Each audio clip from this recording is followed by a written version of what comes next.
बच्चों, कैसे हैं आप लोग? आशा करता हूँ आप लोग स्वस्थ होंगे, मस्त होंगे।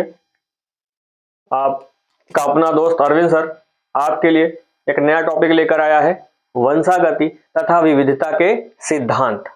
दोस्तों, ये जो टॉपिक है ये अति महत्वपूर्ण टॉपिक है बोर्ड एग्जाम के लिए और कॉम्पिटिटिव एग्जाम के लिए, और जो नीट के एग्जाम होते हैं वहां से भी यहाँ पे काफी क्वेश्चन पूछे जाते हैं। तो आप लोग दोस्तों इस चैप्टर को काफी अच्छे से पढ़िएगा। देखिए दोस्तों, वंशागति तथा विविधता के जो सिद्धांत है इसे इंग्लिश में बोलते हैं principle of inheritance and variation बोलते हैं। दोस्तों, चर्चा करते हैं हम लोग कि क्या होती है वंशागति, क्या होती है आनुवंशिकता और क्या होते हैं विविधता। इन्हीं टॉपिक पे आज हम लोग बात करेंगे। तो दोस्तों, वंशागति और विविधता को जानने से पहले हमको आनुवांशिकी के बारे में जानना है कि जेनेटिक्स क्या होता है, क्या होता है आनुवांशिकी। देखिए दोस्त, आनुवांशिकी क्या होता है? यह जीव विज्ञान की वह शाखा होती है। आनुवांशिकी जीव विज्ञान की वह शाखा होती है जिसके अंतर्गत हम वंशागति और विविधता दोनों का अध्ययन करते हैं। आनुवांशिकी जीव विज्ञान की वह शाखा होती है जिसके अंतर्गत हम लोग वंशागति और विविधता दोनों का अध्ययन करते हैं। हम वेरिएशन का भी अध्ययन करते हैं और इनहेरिटेंस का भी अध्ययन हम आनुवांशिकी या जेनेटिक्स के अंतर्गत ही करते हैं। ठीक है दोस्तों, ठीक है। और जो आनुवांशिक लक्षण एक पीढ़ी से दूसरी पीढ़ी, एक जनरेशन से दूसरी जनरेशन में ट्रांसफर होते हैं, जाते हैं, उन्हें आनुवांशिक लक्षण कहते हैं दोस्तों। ठीक है। उसके बाद दोस्तों, आनुवांशिकी जो शब्द है दोस्तों, उसको शब्द जो अगर आनुवांशिकी में शब्द पूछू जेनेटिक, इसलिए आज इसमें एमसीक्यू बहुत सारे हैं इस टॉपिक में। तो आनुवांशिकी का जो शब्द है, जो जेनेटिक शब्द है, वो दोस्तों बेटसन ने दिया है। जनक तो इसके ग्रेगर जॉन मेंडल कहलाते, कहा गए ये जनक तो इसके आनुवांशिकी के जनक तो ग्रेगर जॉन मेंडल हैं दोस्तों, लेकिन ये शब्द है जेनेटिक्स, जो शब्द है वो शब्द बेटसन ने दिया। तो आप बिल्कुल कंफ्यूजन मत होइएगा, क्योंकि अगर ये क्वेश्चन आ जाएगा तो 99% चांसेस है कि लोग ग्रेगर जॉन मेंडल को ही लगाएंगे। तो दोस्तों, इसलिए मैं आपको छोटी से छोटी जानकारी में दे रहा हूं ताकि आपका एग्जाम 100% अच्छा एग्जाम हो। अगर 70 नंबर की बायोलॉजी आनी है तो 70 में आप 70 पा के आए। बोर्ड एग्जाम में या जितने कॉम्पिटिटिव एग्जाम में उसमें भी क्वेश्चन यहां से आते हैं तो गलत नहीं होने चाहिए। तो दोस्तों, तो आनुवांशिक जो जेनेटिक शब्द है वो बेटसन ने दिया है, और आनुवांशिकी के जो जनक है वो ग्रेगर जॉन मेंडल है। जनक का मतलब है कि जो आनुवांशिकी की मैंने जो परिभाषा आपको बताई है, कि आनुवांशिकी एक ऐसा विज्ञान है जिसके अंतर्गत हम वंशागति और विविधता का अध्ययन करते हैं। तो जो इसकी आनुवांशिकी को जिसने परिभाषित किया है वह व्यक्ति है ग्रेगर जॉन मेंडल, इसलिए इनको आनुवांशिकी का जनक कहा जाता है। लेकिन आनुवांशिकी शब्द को बेटसन ने दिया है। उसके बाद दोस्तों किसका अध्ययन करते हैं? वंशागति और विविधता का। किसमें? जेनेटिक्स में। अब हम जानते हैं दोस्तों वंशागति क्या होती है। वंशागति तो पीढ़ी दर पीढ़ी जो होती है, आज मैं हूं, कल मेरे बेटे होंगे, आप हैं, आपके बच्चे होंगे, तो वो क्या है? ये one generation to second generation. तो एक पीढ़ी से दूसरी पीढ़ी में लक्षणों का जाना, एक पीढ़ी से दूसरी पीढ़ी में आनुवांशिक लक्षणों का जाना वंशागति कहलाता है दोस्तों। उसके बाद दोस्तों, वंशागत के बाद विविधता। क्या होती है विविधता?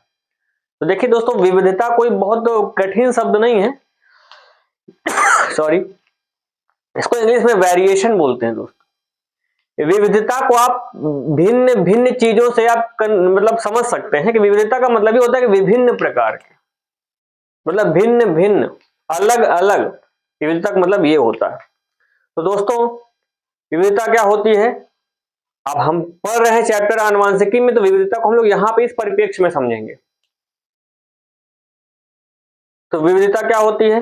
पीढ़ी दर पीढ़ी जो लक्षण जाते हैं उन्हें तो हम वंशागति कहते हैं। तो जो पीढ़ी दर पीढ़ी जो वंशागति चल रही है, तो उनमें जो अलग अलग लक्षण जो प्रकट होंगे, जो भिन्न भिन्न लक्षण प्रकट होंगे, उन्हीं भिन्न भिन्न लक्षणों को ही, जो प्रकट होने की जो प्रवृत्ति है, उसे ही हम दोस्तों विविधता कहेंगे। जैसे आज मैं हूं, आप हैं? क्या आप अपने पिताजी से बिल्कुल हूबहू मिलते हैं? कुछ ना कुछ तो अंतर जरूर होगा आप में आपके पिता से। मुझ में मेरे पिता से कुछ ना कुछ अंतर जरूर होगा। ये जो मेरे बच्चे होंगे उनमें कुछ ना कुछ अंतर मुझसे जरूर होगा। तो ये जो विभिन्नता है, ये दोस्तों क्या है? यही विविधता को दर्शाती है। तो वंशागति, पीढ़ी दर पीढ़ी जब लक्षण जाते हैं और उन लक्षणों में जब विभिन्नता पाई जाती है, इसी विभिन्नता को ही विविधता के नाम से जानते हैं। उसके बाद दोस्तों आनुवांशिक जनक ग्रेगर जॉन मेंडल है। इन्होंने उद्यान मटर पर प्रयोग किया था। इन्होंने क्या किया दोस्तों? उद्यान मटर पर प्रयोग किया था और उद्यान मटर पर प्रयोग करके इन्होंने आनुवांशिकता को सर्वप्रथम परिभाषित किया था। ये सब क्या है मैं सब बताऊंगा आपको, एक एक चीज बताऊंगा कि ग्रेगर मेंडल के जो 3 प्रयोग हैं, उन्होंने एक संकर क्रॉस, 2 संकर क्रॉस का मतलब क्या होता है, बहुत कंफ्यूजन होती है। एक संकर क्रॉस, 2 संकर क्रॉस लोग समझ नहीं पाते हैं, लेकिन मैं आपको पूरी तरीके से मैं पूरा टॉपिक क्लियर करूंगा। बस अंत तक आप लोग टॉपिक बने रहिए। मैं लास्ट में ही एक संकर क्रॉस और 2 संकर क्रॉस को बताऊंगा दोस्तों, तो इसीलिए आप लोग एंड तक बने रहिए अगर आप एक संकर क्रॉस और 2 संकर क्रॉस एकदम सरल भाषा में समझना चाहते हैं। तो दोस्तों वैज्ञानिक नाम इस उद्यान मटर का क्या है? Pisum sativum. पूछा गया है पेपरों में, कई बार तो कॉम्पिटिटिव एग्जाम में पूछा जा चुका है। ठीक है, तो यूपीपी, एसएससी, जीडी ऐसे बहुत सारे एग्जाम होते हैं जो अभी हाल ही में निकल चुकी है वैकेंसियां, उनके लिए भी अति महत्वपूर्ण टॉपिक है ये। दोस्तों आनुवांशिक जनक कौन है? ग्रेगर जॉन मेंडल है। और ग्रेगर जॉन मेंडल ने उद्यान मटर पर प्रयोग किया था और आनुवांशिकता को सर्वप्रथम परिभाषित किया था। और इस उद्यान मटर का जो वैज्ञानिक नाम है, साइंटिफिक नेम है, वो है पाइसम सेटाइवम। उसके बाद दोस्तों कुछ हम और आनुवांशिकी हैं जिनके बारे में जान लेते हैं। जैसे आधुनिक आनुवांशिकी के जो जनक हैं वो बेटसन कहे जाते हैं दोस्तों। ठीक है, मॉडर्न जेनेटिक्स के जो फादर हैं वो बेटसन कहे जाते हैं। प्रायोगिक आनुवंशिकी के जो जनक हैं दोस्तों मॉर्गन कहे जाते हैं। मॉर्गन ने ड्रोसोफिला पौधे पर अध्ययन करके आनुवंशिकी को परिभाषित किया था प्रयोग करके, इसलिए प्रायोगिक आनुवंशिकी जनक मॉर्गन कहलाते हैं। उसके बाद दोस्तों मानव आनुवंशिकी के जो जनक है दोस्तों वो गैरोड है। मानव आनुवंशिकी जनक गैरोड है।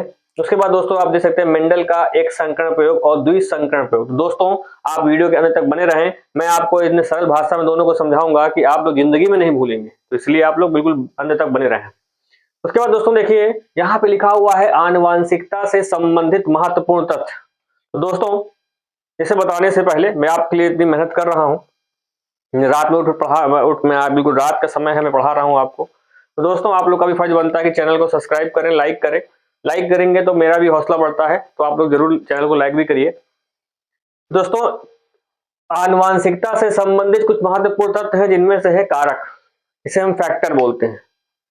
अब दोस्तों यहाँ पे मैंने कारक के बारे में कुछ लिखा नहीं है, तो क्या होते हैं कारक, फैक्टर किसे कहते हैं? तो दोस्तों जो पीढ़ी दर पीढ़ी लक्षण जाते हैं तो उनको कोई ना कोई तो ले जा रहा होगा। आपको बाजार भेजा गया कि जाकर सब्जी ले आइए, जाके आप बाजार से सब्जी ले आए, तो क्या सब्जी अपने मन से घर आई? नहीं, उसको लाने आप गए, तो आप क्या हुए? कारक हुए। तो उसी प्रकार मेरे शरीर से जो लक्षण मेरे पुत्र में जाएंगे, तो वो लक्षण को मेरे शरीर से ले जाने वाला आखिर वो व्यक्ति कौन है?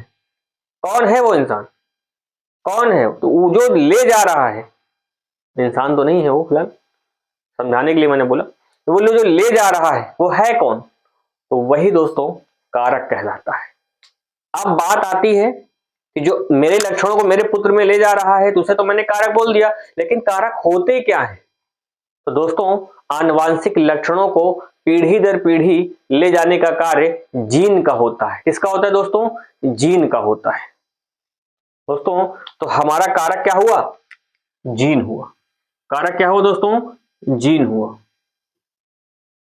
पीढ़ी दर पीढ़ी लक्षणों को ले जाने वाला कारक कौन होता है दोस्तों? जीन होता है। और जीन को हम लोग क्या बोलते हैं? कारक कहते हैं। ठीक है दोस्तों, आप इससे पहले मैंने बताया था, देखिए मैं बता दे रहा थोड़ा सा। देखिए जीन जो होता है कहां पाया जाता है? तो दोस्तों जीन जो होता है डीएनए में पाया जाता है।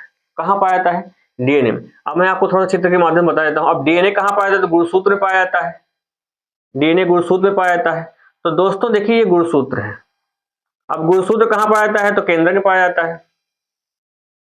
अब ये गुणसूत्र है, जब गुणसूत्र को हम जब ऐंचेंगे, जब गुणसूत्र को हम पकड़ के बढ़ाए देंगे, जब हम इसको ऐंच डालेंगे तो यहाँ पे जो हमको संरचना दिखाई पड़ेगी दोस्तों, वो दिखेगी हमको डीएनए। क्या दिखेगी दोस्तों हमको?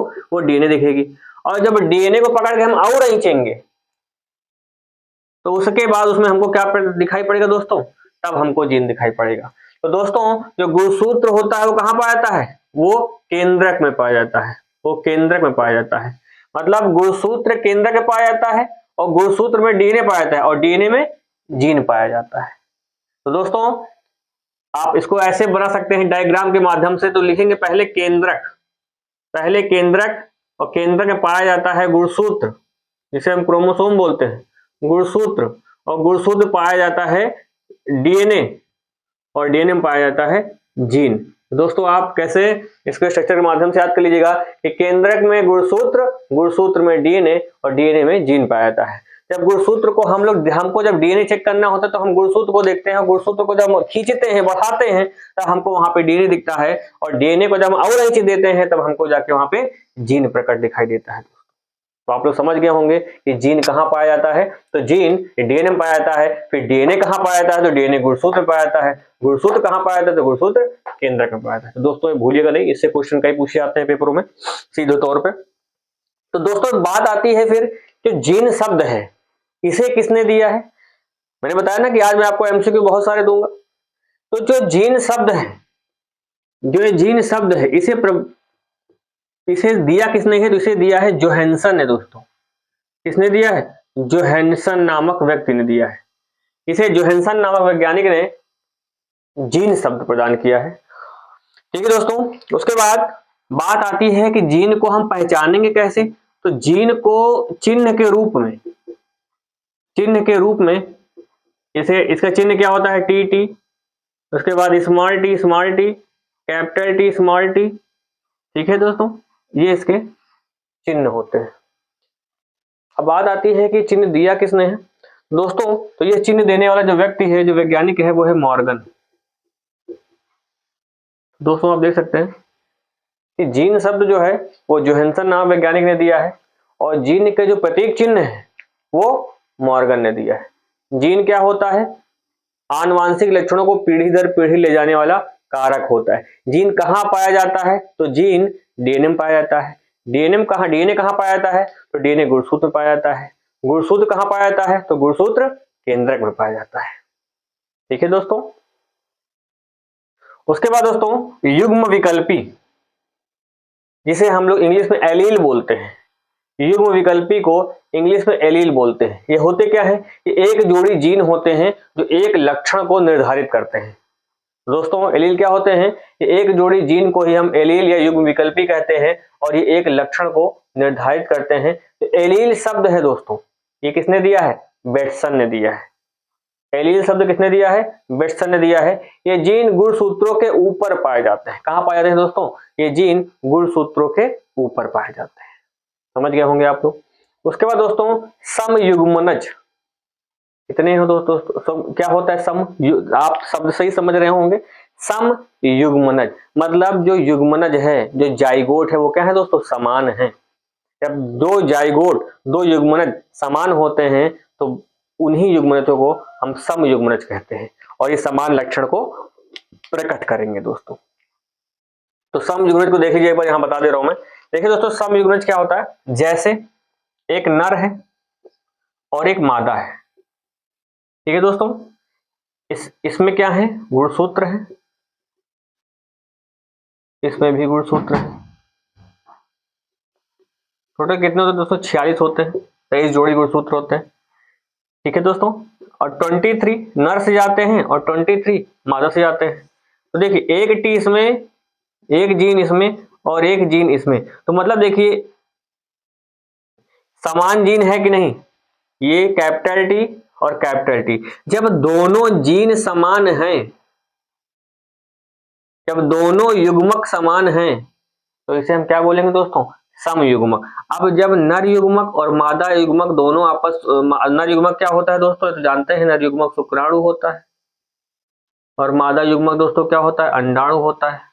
अब जब नर युग्मक शुक्राणु और मादा युग्मक अंडाणु दोनों आपस में आकर सम युग्मक करेंगे और मिल क्या रहे हैं दोस्तों, सम युग्मनज, जब मिल रहे हैं दोनों समान जीन मिल रहे हैं तो बनने वाली जो संतान क्या होगी, टीटी होगी, एकदम स्वस्थ बच्चा होगा और लंबा होगा, समान युग्मक वाला होगा, जो इनसे मिलता जुलता होगा, उसे ही बोला गया है सम युग्मनज। तो सम युग्मनज दोस्तों क्या होता है, जिसमें समान जीन पाए जाते हैं, उन्हीं को ही सम युग्मनज कहते हैं। उसके बाद दोस्तों विषम युग्मनज। अब विषम युग्मनज के एक जोड़े जीन होते हैं जो भिन्न होते हैं, तो इसमें क्या चेंज हो जाएगा दोस्तों, यहाँ से ये टी हट के यहाँ पे कैपिटल टी हो जाएगा, और जो लक्षण प्रकट होंगे दोस्तों अप्रभावी लक्षण प्रकट होंगे, या कह सकते हो असम या विषम जो युग्मनज बनेगा यहाँ पे, जो यहाँ पे युग्मनज का निर्माण हो रहा है वो युग्मनज दोस्तों कैसा होगा, विषम होगा। कैसा होगा दोस्तों, विषम। वहां पे सम में क्या था, कैपिटल टी दो जीन मिल रहे थे, युग्मक मिल रहे थे, बनने वाला युग्मनज समान बन रहा था, दोनों कैपिटल टी, लेकिन यहाँ पे एक कैपिटल टी एक स्मॉल टी, तो युग्मनज विषम बन रहा है दोस्तों। तो हम कह सकते हैं कि सम युग्मनज में सम युग्मनज का निर्माण होता है और विषम युग्मनज में विषम युग्मनज का निर्माण होता है। आप देख सकते हैं यहाँ पे भी कैपिटल टी अब small T, capital T small T, विषम। उसके बाद बात आती है दोस्तों कि सम और विषम युग्मनज शब्द को किसने दिया है, तो इसे दिया किसने दोस्तों, बेटसन ने दिया है। तो सम युग्मनज और विषम युग्मनज शब्दों को दोस्तों किसने दिया है, बेटसन ने दिया है। अब बात आती है दोस्तों मेंडल का एक संकरण प्रयोग और मेंडल का द्विसंकरण प्रयोग। इसको बताने से पहले मैं आपको दो चीजें और बताना चाहता हूं। एक होता है जीनोटाइप और एक होता है फिनोटाइप, वो इसी का पार्ट है दोस्तों। अब यहाँ पे जगह बची नहीं है तो आप लोग इसको जल्दी से स्क्रीनशॉट ले लीजिए ताकि मैं इसको हटा सकूं। ले लिया होगा, चलिए। तो दोस्तों अब मैं आपको बता देता हूं जीनोटाइप और फिनोटाइप के बारे में।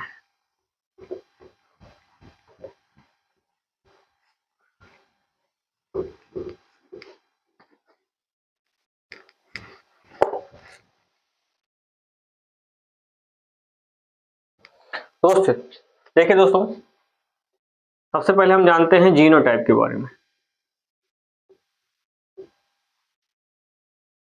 क्या होता है जीनोटाइप?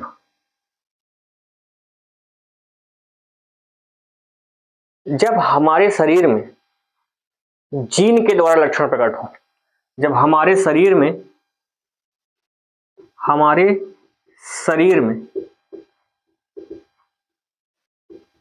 जीन द्वारा लक्षण प्रकट हो तो उसे जीनोटाइप मतलब जीन जैसा।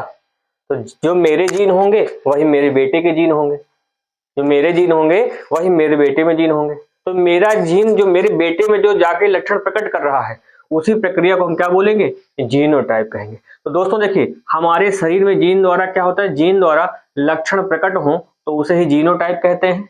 ठीक है, अब जीनोटाइप कैसे लक्षण, आंतरिक लक्षण को प्रकट करेगा दोस्तों।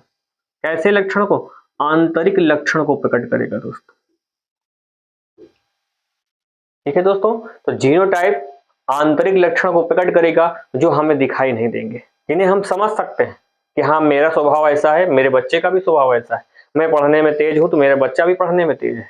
तो ऐसे लक्षण जो आपको दिखाई देंगे वो जीनोटाइप पे निर्भर होंगे, जो हमें दिखाई तो नहीं देंगे लेकिन हम उनको समझ सकते हैं। तो जीनोटाइप क्या होता है दोस्तों कि हमारे शरीर में जीन द्वारा जो लक्षण प्रकट होते हैं उसे ही जीनोटाइप कहते हैं, और ये हमारे आंतरिक लक्षणों को प्रकट करते हैं। किनको लक्षणों दोस्तों, आंतरिक लक्षणों को प्रकट करते हैं। उसके बाद दोस्तों बात आती है फिनोटाइप की। क्या होता है फिनोटाइप? क्या होता है फिनोटाइप?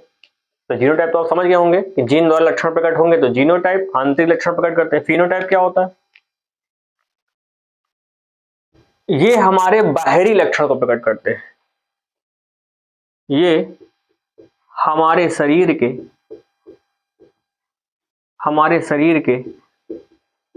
बाहरी लक्षण को प्रकट करते हैं,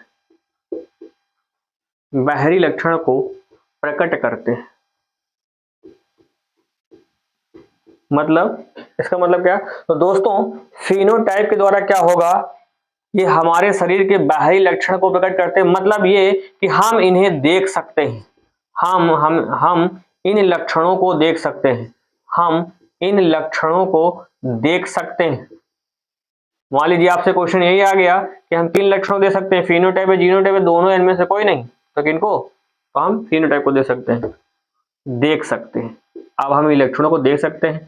भाई इसको तो नहीं देख सकते थे, क्या समझ सकते थे, लेकिन इसको हम देख सकते हैं। ऐसे कौन से लक्षण है जो फिनोटाइप प्रकट कर रहा है, क्या आ गया, यह हमारे शरीर के बाहरी लक्षणों को प्रकट करते हैं और हम इन लक्षणों को देख सकते हैं।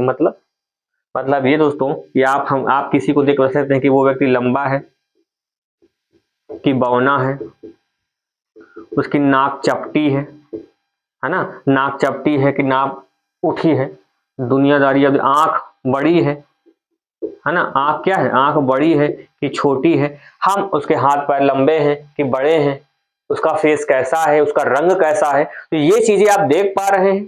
तो ये जो लक्षण, बाह्य लक्षण जो प्रकट हो रहे हैं, जो आप देख पा रहे हैं, वो फिनोटाइप की वजह से है। और जो लक्षण आप समझ सकते हैं कि मेरा स्वभाव कैसा है, मेरे पिता जैसा है, ये जो आप समझ सकते हैं, ये आपको दिखेगा नहीं, ये आप समझेंगे, वो आपका जीनोटाइप। जीनोटाइप हमारे शरीर के जीन द्वारा लक्षण प्रकट होते हैं और ये आंतरिक लक्षण को प्रकट करते हैं और इनको हम देख नहीं सकते, और ये हमारे शरीर के बाह्य लक्षण को प्रकट करते हैं और इन लक्षणों को हम देख सकते हैं। एग्जाम्पल आपके सामने है, आप भली भांति दोनों को अच्छे से समझ लिए होंगे। तो एक बार आप लोग स्क्रीनशॉट इसका ले लीजिए। हो गया दोस्तों, साफ करें इसको।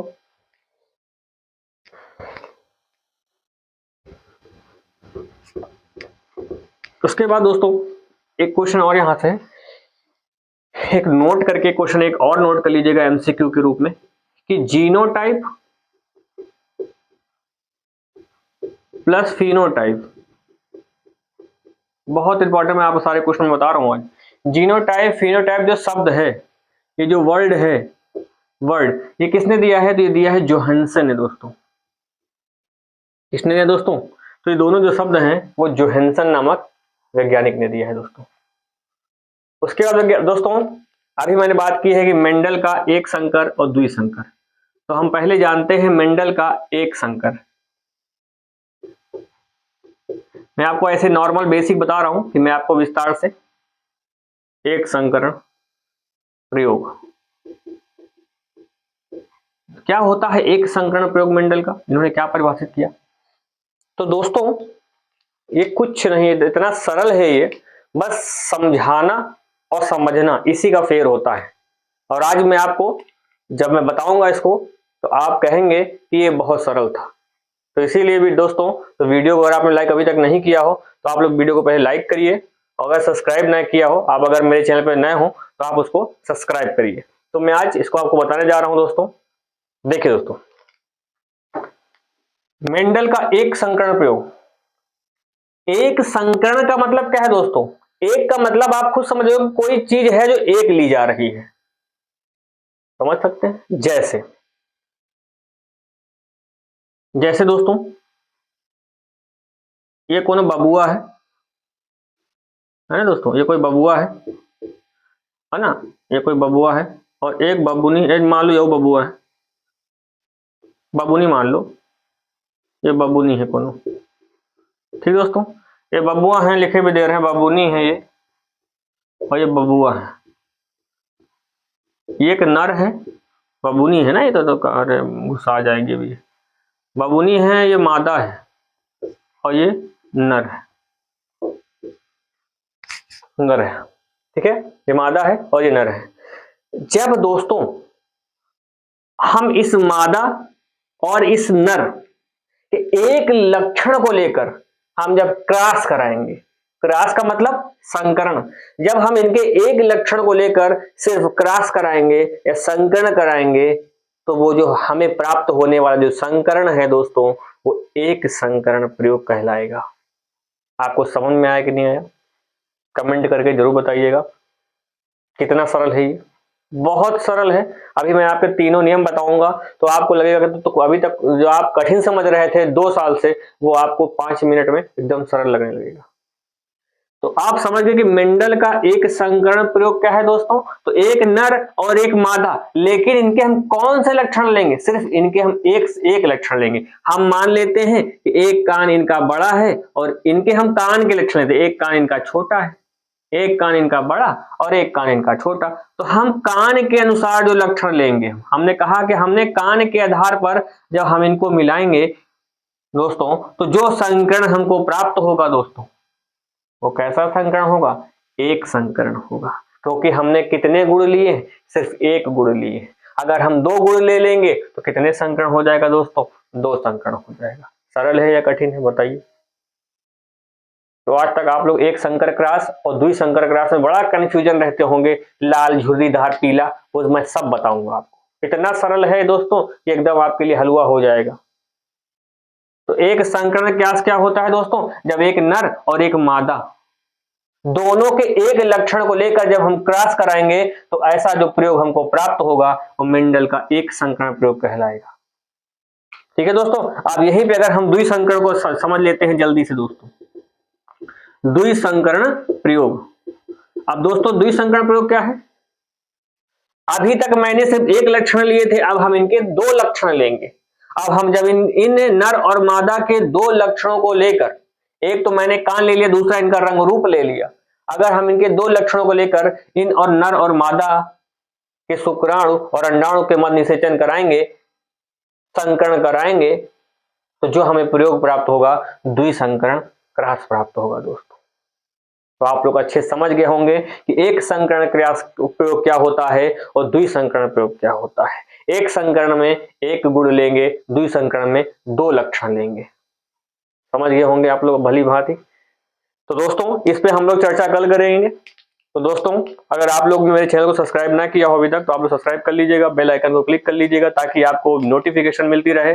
और इसके आगे के जो प्रोसेस है, जो मोस्ट इंपॉर्टेंट टॉपिक है आपके हर एग्जाम के लिए, आपको मिल जाए आसानी से। इसलिए चैनल को सब्सक्राइब करिए, लाइक करिए, कमेंट करिए। ठीक है दोस्तों, धन्यवाद।